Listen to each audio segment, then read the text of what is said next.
ఈరోజు మన గిరిజన జేఏసీ ఆధ్వర్యంలో ఈరోజు ట్రైకార్ రుణాలు విడుదల చేయాలని ఇక్కడ గిరిజన జేఏసీ ఆధ్వర్యంలో ముట్టడికి పిలుపునివ్వడం జరిగింది. అందులో భాగంగా ఇక్కడ దాసురామ్ నాయక్ గారు ఉన్నారు, వారిని అడిగే ప్రయత్నం చేద్దాము. అసలు ఈరోజు ఈ యొక్క ముట్టడి చేయడానికి గల ప్రధాన కారణం ఏంటి? ఇవాళ హైదరాబాద్ మాసప్ ట్యాంకు గిరిజన సంక్షేమ భవన్ ముందల అన్ని గిరిజన సంఘాలతోటి జేఏసీ ఏర్పడ్డది. ఒక నెల రోజుల క్రితం మేము హైదరాబాద్లో సమావేశమైన ముగ్ధం భవన్లో ఇక్కడ గతంలో 30,000 మందికి ట్రైబల్ వెల్ఫేర్ నుంచి ట్రైకార్ రుణాలు మంజూరు చేయడం జరిగింది. చెక్కులు కూడా పాస్ చేయడం జరిగింది. అది 219 కోట్లే. కానీ ప్రభుత్వం ఆ రుణాలన్నీ ఆపేయడం జరిగింది. ఆపి జనరల్ స్కీమ్ గిరిజన రాజీవ్ వికాస్కు మళ్లించడం జరిగింది. అది దుర్మార్గమైన చర్య, అది రాజ్యాంగ వ్యతిరేక చర్య.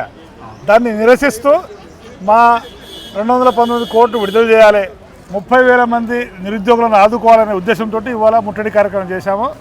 మొన్న రేవంత్ రెడ్డి ప్రభుత్వం దిగొచ్చి చెక్కులు ఇష్యూ చేసిన వాళ్ళకు మాత్రం రుణాలు ఇస్తామని మాట ఇవ్వడం జరిగింది. దిగొచ్చింది ప్రభుత్వము. అయితే మేము 30,000 మందికి మొత్తానికి ఇవ్వాలనేది మా డిమాండ్. ఈ డిమాండ్ తోటి ఇవాళ ముట్టడి చేయడం జరిగింది. రెండవ డిమాండ్ ఏంటంటే, గత 10 సంవత్సరాల నుంచి చాలామంది ట్రైబల్ నిరుద్యోగులు జేసీబీ కార్లు, జేసీబీలు, వరి కొత్త మిషన్ తీసుకున్నారు. కానీ సబ్సిడీ ప్రభుత్వం రిలీజ్ చేయలేదు. రిలీజ్ చేయకపోవడం వల్ల బ్యాంకులో వడ్డీ పెరిగిపోయి భవిష్యత్తులో వాళ్ళు ఇచ్చే సబ్సిడీ వడ్డీలకే సరిపోతుంది. నిరుద్యోగులు తీవ్రంగా నష్టపోయే ప్రమాదం ఉంది. కాబట్టి ఇప్పటికైనా ప్రభుత్వము ఆ నిరుద్యోగులకు సబ్సిడీ వెంటనే విడుదల చేయాలని మేము డిమాండ్ చేస్తున్నాం. అదేవిధంగా ట్రైకార్ రుణాలని 30,000 మందికి రిలీజ్ చేయాలని డిమాండ్ చేస్తున్నాం. ప్రభుత్వం ఏమంటుందంటే మా దగ్గర బడ్జెట్ లేదంటుంది. కానీ ప్రభుత్వాన్ని మేము ప్రశ్నిస్తున్నాము. మీ ప్రభుత్వంలో 2 మంత్రులు కాంట్రాక్టర్లకు మొన్న 7,000 కోట్లు ఆ కాంట్రాక్ట్ డబ్బులు రిలీజ్ చేయడం జరిగింది. 1,000 కోట్లు ఉంటాయి, కానీ గిరిజనులకు 200 కోట్లు లేవా? సబ్సిడీ విడుదల చేయరా? దుర్మార్గం కదా. మరి ఒకవైపు కేసీఆర్ ప్రభుత్వాన్ని దింపేసి కాంగ్రెస్ ప్రభుత్వాన్ని తీసుకొచ్చే దాంట్లో గిరిజనులే కీలక పాత్ర వహించారు. తెలంగాణ ఉద్యమంలో కూడా వరంగల్ మహబాద్లో జగన్మోహన్ రెడ్డి యాత్ర వస్తే అడ్డుకొని రాళ్ల దాడి చేసి ఆంధ్ర వలసవాదులు తరిమి కొట్టింది లంబాడిలే, గిరిజనులే. తెలంగాణ ఉద్యమంలో బలైంది గిరిజనులే. తెలంగాణ రాష్ట్రం సాధించుకునేది గిరిజనులే. కానీ తెలంగాణ వచ్చిన తర్వాత ఫలితాలు మాకు అందట్లేదు. అది అగ్రవర్ణాలకే అందుతున్నాయి, అగ్ర కులాలకే అందుతున్నాయి. ఎస్సీ ఎస్టీలకు సబ్సిడీ ఎందుకు విడుదల చేయట్లేదు? జేసీబీ తీసుకున్నాము, ట్రాక్టర్ తీసుకున్నాము, ఇటాచీ తీసుకున్నాము, టిప్పర్లు తీసుకున్నాము, బోర్వెల్స్ తీసుకున్నాము, కానీ సబ్సిడీ ఇవ్వట్లేదు. అప్పుడులో మనకు ఈ ట్రైకార్ ద్వారా రూరల్ ట్రాన్స్పోర్టేషన్ వెహికల్ అని అప్పట్లో పెట్టారు. దాదాపు అప్పుడు 10,000 అప్లికేషన్లు వచ్చాయి. కానీ దాన్ని నీరు గారుస్తూ దాన్ని అయితే ఆ స్కీమ్ని టోటల్గా కనుమరుగయ్యే పరిస్థితి వచ్చింది. మరి దీని మీద మీరు ఈరోజు ఏమైనా అడిగారా? సార్ ఏం లేదు, గత 10 సంవత్సరాల నుంచి కేసీఆర్ ప్రభుత్వం ఏ విధానాలు అయితే అవలంబిస్తుందో అదే విధానాన్ని ఇప్పుడు 20 నెలల నుంచి రేవంత్ రెడ్డి ప్రభుత్వం కూడా అవలంబిస్తుంది.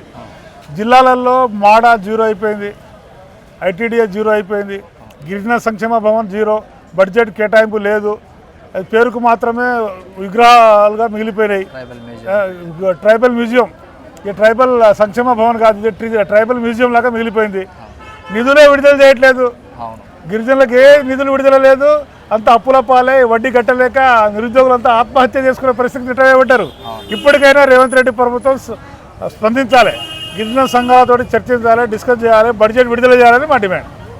అదే అందులో భాగంగానే 2020 నుంచి చూసుకుంటే అంటే 2025 ఈ 5 సంవత్సరాల కాలంలో కూడా ఎస్టీ బడ్జెట్ అనేది ఎటు వెళ్ళిందని అంటే రాజ్యాంగబద్ధంగా ఎస్సీ ఎస్టీల సప్లాన్ నిధులు ఎస్సీ ఎస్టీలకే ఖర్చు చేయాలి. అవును. కానీ ఎస్సీ ఎస్టీలకు రాజ్యాంగబద్ధంగా ఖర్చు చేయకుండా దారి మళ్లిస్తున్నారు. గత ప్రభుత్వం కాళేశ్వరం, ధరణి, అది ఇప్పుడు ప్రభుత్వం కూడా జనరల్ వాళ్ళ స్కీమ్కే వేరే స్కీములకు జనరల్ స్కీమ్లో మళ్ళిస్తారు. ఇది రాజ్యాంగ వ్యతిరేక చర్య. ఎస్సీ ఎస్టీ సప్లాను మాకు రాజ్యాంగం ఇచ్చిన హక్కు, అది నిధులు కేటాయించట్లేదు.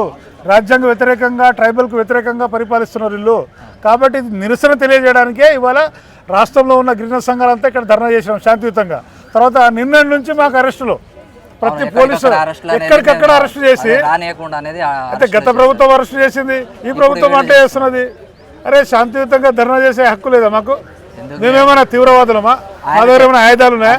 అధికారంలో లేనప్పుడు మన రేవంత్ రెడ్డి గారు కూడా చాలా చోట్ల నిరసనలు వ్యక్తం చేశారు. ఇప్పుడు వచ్చి కూడా మేము శాంతియుతంగా రాజ్యాంగబద్ధంగా ఆర్టికల్ 19 ప్రకారం ధర్నా చేస్తుంటే పోలీసు వాళ్ళు బెదిరిస్తున్నారు. ఏసీబీ ఎవరు రెడ్డి సామ్ బెదిరిస్తున్నాడు. మీరు ఒక్కరుంటే మీ సంగతి చెప్తుంటే మీ అంత చూస్తుంటే నాకు ఆయనకేం పర్సనల్ పంచాది గేట్ కాడికి వెళ్ళి పోమంటాడు. గేట్ వాళ్ళది ప్రజలేదు. ఇది మీ సొంత సులాభం కోసం రాలేదు కదా, ప్రజలు గిరిజన ఏదైతే ఉన్నాయో పెండింగ్ దానికోసం వచ్చారు. కానీ అందరు పోలీసు వాళ్ళు గారు చాలా మంచిగా ఉన్నారు. కాకపోతే అగ్రకుల అహంకారంతో రెడ్డి ముఖ్యమంత్రి కాబట్టి రెడ్డి నేను ఏసీబీ అనే ఒక అహంకారం ఉంది. వాళ్ళు ఎస్సీ ఎస్టీ బీసీ కానిస్టేబుల్ మీద ఎస్ఐ మీద కూడా అట్లే పెత్తనం చేస్తారు. మా మీద కూడా చేసిర్రు. ఇట్లా కులాహంకారంతో ప్రవర్తన చేయొద్దు.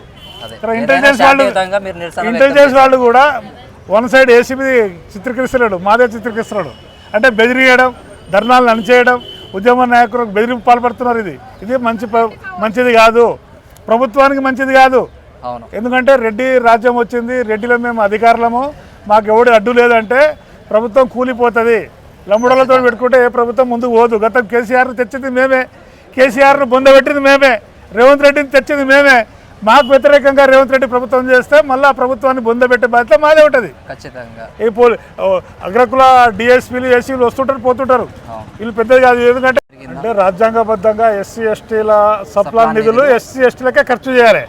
కానీ ఎస్సీ ఎస్టీలకు రాజ్యాంగబద్ధంగా ఖర్చు చేయకుండా దారి మళ్లిస్తున్నారు.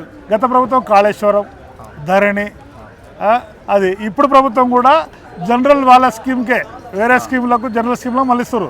ఇది రాజ్యాంగ వ్యతిరేక చర్య. ఎస్సీ ఎస్టీ సప్లాను మాకు రాజ్యాంగం ఇచ్చిన హక్కు, అది నిధులు కేటాయించట్లేదు. రాజ్యాంగ వ్యతిరేకంగా ట్రైబల్కు వ్యతిరేకంగా పరిపాలిస్తున్నారు వీళ్ళు. కాబట్టి ఇది నిరసన తెలియజేయడానికే ఇవాళ రాష్ట్రంలో ఉన్న గిరిజన సంఘాలంతా ఇక్కడ ధర్నా చేసినాం శాంతియుతంగా. తర్వాత నిన్నటి నుంచి మాకు అరెస్టులు, ప్రతి పోలీసు ఎక్కడికక్కడ అరెస్ట్ చేసి, అయితే గత ప్రభుత్వం అరెస్ట్ చేసింది, ఈ ప్రభుత్వం అంటే చేస్తున్నది. అరే శాంతియుతంగా ధర్నా చేసే హక్కు లేదా మాకు? మేమేమైనా తీవ్రవాదులమా? ఏమైనా ఆయుధాలు ఉన్నాయా? అధికారంలో లేనప్పుడు మన రేవంత్ రెడ్డి గారు కూడా చాలా చోట్ల నిరసనలు వ్యక్తం చేశారు. ఇప్పుడు వచ్చి కూడా మేము శాంతియుతంగా రాజ్యాంగబద్ధంగా ఆర్టికల్ 19 ప్రకారం ధర్నా చేస్తుంటే పోలీసు వాళ్ళు బెదిరిస్తున్నారు. ఏసీబీ ఎవరు రెడ్డి సామ్ బెదిరిస్తున్నాడు. మీరు ఒక్కరుంటే మీ సంగతి చెప్తుంటే మీ అంత చూస్తుంటే నాకు ఆయనకేం పర్సనల్ పంచాది గేట్ కాడికి వెళ్ళి పోమంటాడు. గేట్ వాళ్ళది ప్రజలేదు. ఇది మీ సొంత సులాభం కోసం రాలేదు కదా, ప్రజలు గిరిజన ఏదైతే ఉన్నాయో పెండింగ్ దానికోసం వచ్చారు. కానీ అందరు పోలీసు వాళ్ళు గారు చాలా మంచిగా ఉన్నారు. కాకపోతే అగ్రకుల అహంకారంతో రెడ్డి ముఖ్యమంత్రి కాబట్టి రెడ్డి నేను ఏసీబీ అనే ఒక అహంకారం ఉంది. వాళ్ళు ఎస్సీ ఎస్టీ బీసీ కానిస్టేబుల్ మీద ఎస్ఐ మీద కూడా అట్లే పెత్తనం చేస్తారు. మా మీద కూడా చేసిర్రు. ఇట్లా కులాహంకారంతో ప్రవర్తన చేయొద్దు. ఇంటెలిజెన్స్ వాళ్ళు కూడా వన్ సైడ్ ఏసీబీ చిత్రీకరిస్తున్నాడు, మాదే చిత్రీకరిస్తున్నాడు. అంటే బెదిరియడం, ధర్నాలను అణిచేయడం, ఉద్యమ నాయకులకు బెదిరింపు పాల్పడుతున్నారు. ఇది మంచిది కాదు, ప్రభుత్వానికి మంచిది కాదు. ఎందుకంటే రెడ్డి రాజ్యం వచ్చింది, రెడ్డిలో మేము అధికారులము, మాకు ఎవడు అడ్డు లేదంటే ప్రభుత్వం కూలిపోతుంది. లంబడలతో పెట్టుకుంటే ఏ ప్రభుత్వం ముందుకు పోదు. గతం కేసీఆర్ను తెచ్చింది మేమే, కేసీఆర్ను బొందబెట్టింది మేమే, రేవంత్ రెడ్డిని తెచ్చింది మేమే. మాకు వ్యతిరేకంగా రేవంత్ రెడ్డి ప్రభుత్వం చేస్తే మళ్ళీ ఆ ప్రభుత్వాన్ని బొందబెట్టే బాధ్యత మాదే ఉంటుంది ఖచ్చితంగా. ఈ అగ్రకుల డిఎస్పీలు ఎస్సీలు వస్తుంటారు పోతుంటారు.